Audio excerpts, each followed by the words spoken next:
Tripura police ने द्वाजा नगर इलाके से 3 बांग्लादेशी नागरिकों को गिरफ्तार किया जो पिछले कई महीनों से अवैध रूप से भारत में रहकर काम कर रहे थे। इन तीनों की पहचान हो चुकी है। पुलिस जांच में सामने पाया गया है कि ये तीनों व्यक्ति बढ़ई का काम कर रहे थे, लेकिन चौंकाने वाली बात यह है कि इनके पास कोई वैध पासपोर्ट नहीं था, कोई वीजा नहीं और न ही भारत में रहने या काम करने की कानूनी अनुमति।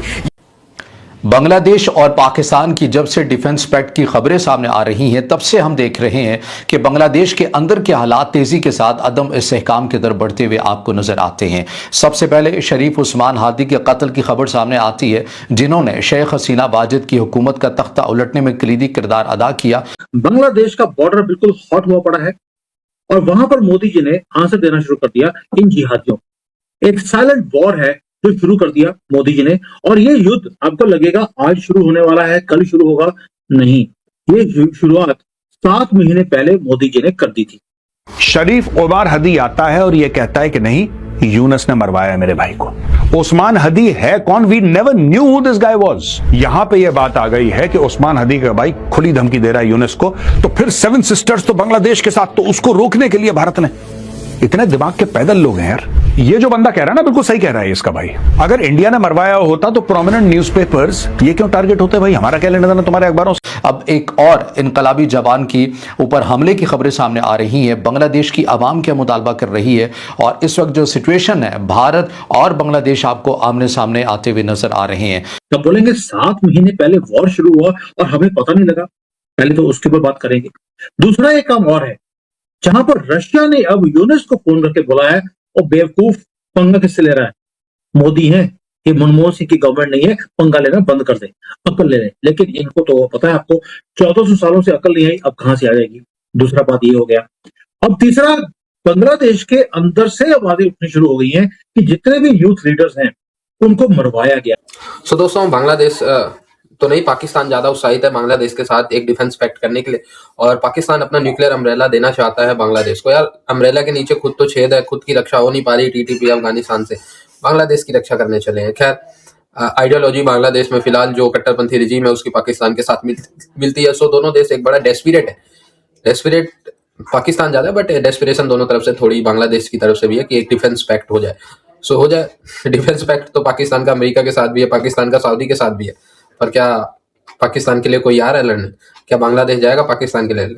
पाकिस्तान डिफेंस पैक्ट करता है अपने फायदे के लिए, कभी दूसरे के फायदे के लिए इन्होंने कुछ किया ही नहीं। आप देखें ना, पाकिस्तान ने दूसरे के फायदे के लिए क्या किया? आतंकवाद के अलावा दिया क्या? लोन के अलावा दूसरों को दिया क्या? मांगा है लोन और आतंकवाद दिया।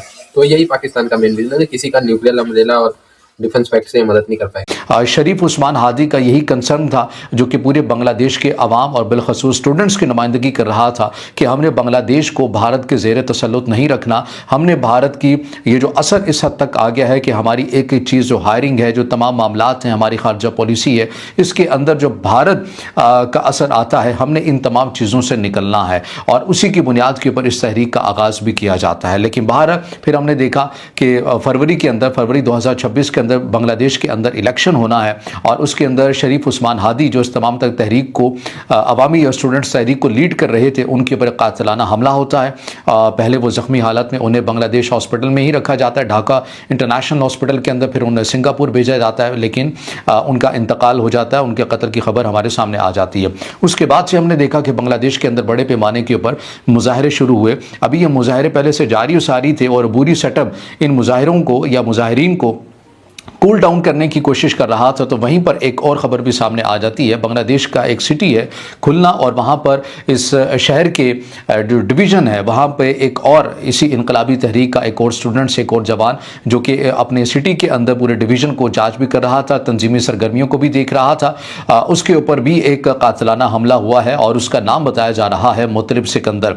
अब इसको एक नामालूम अफराद की तरफ से, 102 नामालूम अफराद की तरफ से घर के अंदर घुस कर फायरिंग की जाती है और ज़ख्मी हालत में इन्हें हॉस्पिटल पहुंचाया जाता है। और अभी तक बताया जा रहा है कि इनकी जो हालत है वो ख़तरे से बाहर है और मुजाहिरीन जो कि पहले ही से सड़कों पर थे, उनके अंदर मज़ीद गम व गुस्से की लहर हमारे सामने आ रही है। और जिस किस्म के नारे आपको लगते हुए नज़र आ रहे हैं, उनसे लग रहा है कि जो मुजाहिरीन है वो किसी सूरत भी ठंडा होने के लिए, कूल डाउन होने के लिए तैयार नहीं है और अबूरी सेटअप के लिए मुश्किल होता जा रहा है कि मुजाहिरीन को रोके। अब हो क्या रहा है एग्जैक्टली बांग्लादेश के अंदर, बांग्लादेश की आवाम क्या क्या चाहती है।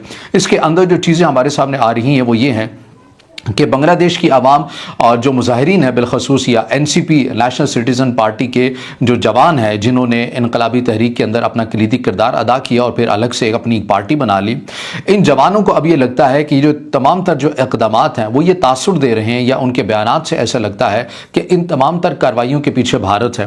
भारत ने ही हमारे इन अहम रहनुमाओं के ऊपर हमले करवाए हैं और सबसे भी बढ़कर ये कि शरीफ उस्मान हादी को कत्ल किया है। ये उन मुजाहिरीन की तरफ से एक तासुर आपको सुनने को यही मिलता है। अच्छा, इस हवाले से माजी के अंदर भारत की कोई ऐसी एक्टिविटी है कि वो दूसरे मुल्कों में जाके टारगेट किलिंग करें अपने खुफिया एजेंसी के जरिए या स्लीपर सेल्स के जरिए? इसके अंदर तो तफसील के साथ बीबीसी के अंदर खबर भी छपी थी, जिस तरह से भारत के जो वजीर दाखिला है राजनाथ सिंह साहब, उन्होंने कैसे ऑन किया कि भारत को जब लगा, जहां लगा, जैसे लगा कि हमारे लिए खतरा है तो हम उस मुल्क के अंदर जाकर भी कार्रवाइयां करेंगे। और फिर बांग्लादेश ने पूरी बीबीसी की तरफ से इसके ऊपर सीरीज भी की गई थी कि कैसे पाकिस्तान के अंदर भी 22 ऐसे अफराद को कत्ल किया गया। और ये भारत ने नहीं किया, ये उनकी अपनी पुलिस और उनकी अपनी एजेंसीज ये बोलना शुरू कर दिया। यानी कि कहीं ना कहीं शेख हसीना का एंगल बीच में आता है। और चौथा है, एक आदमी है जो 17 साल से बाहर था, वापस आ गया है।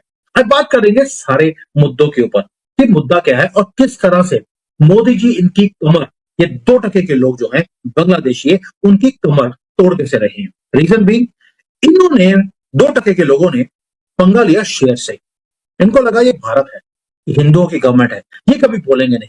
लेकिन उनको ये नहीं मालूम था कभी भी कि पूरे भारत में एक मुहिम शुरू हो जाएगी यूनिस के खिलाफ, बांग्लादेशियों के खिलाफ, और इनको पकड़ पकड़ कर बाहर फेंकने की मुहिम। लोग मशाले लेकर बाहर निकल रहे हैं। ये कोई छोटी हरकत नहीं है। पूरे भारत में, नेपाल में, मुझे नेपाल से कई लोगों के यहाँ पे कमेंट्स पे आते हैं कि सर हम नेपाल से हैं, हम भारत के साथ खड़े हैं और हम नहीं चाहते कि भारत का कोई भी नुकसान हो। इन्होंने शेर से पंगा ली, हमारे जो झंडा था उसको जलाया इन्होंने, और इनको लगा कि झंडा जलाने पे ऐसा लग रहा है जैसे कि भारत को खत्म कर दिया और भारत को टेक ओवर कर लिया है।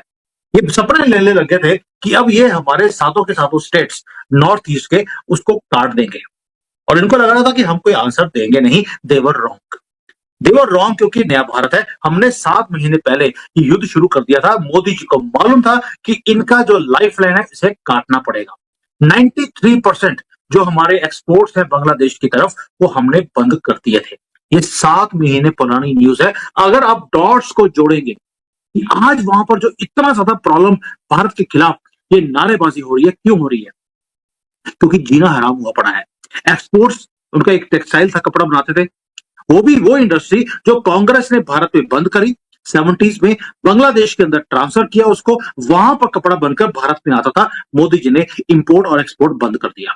उसके बाद 2 फायदे हुए। एक, ये भिखारी हो गए, 2% के लोग 4% के हो गए, और दूसरा, जो हमारे एक्सपोर्ट्स हैं टेक्सटाइल के, वो दुनिया भर में बढ़ने लग गए। यानी कि उनको डिस्पेंटल करने में हमने साइलेंटली वॉर शुरू किया है।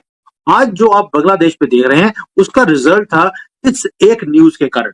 India curves Bangladeshi exports via land port. अब इनको अगर एक्सपोर्ट करना है तो इनको बाय सी मुंबई भेजना पड़ेगा। इनकी कॉस्ट 13% 15% इंक्रीज हो रही थी। दे वर बिकमिंग नॉन प्रोडक्टिव। इसीलिए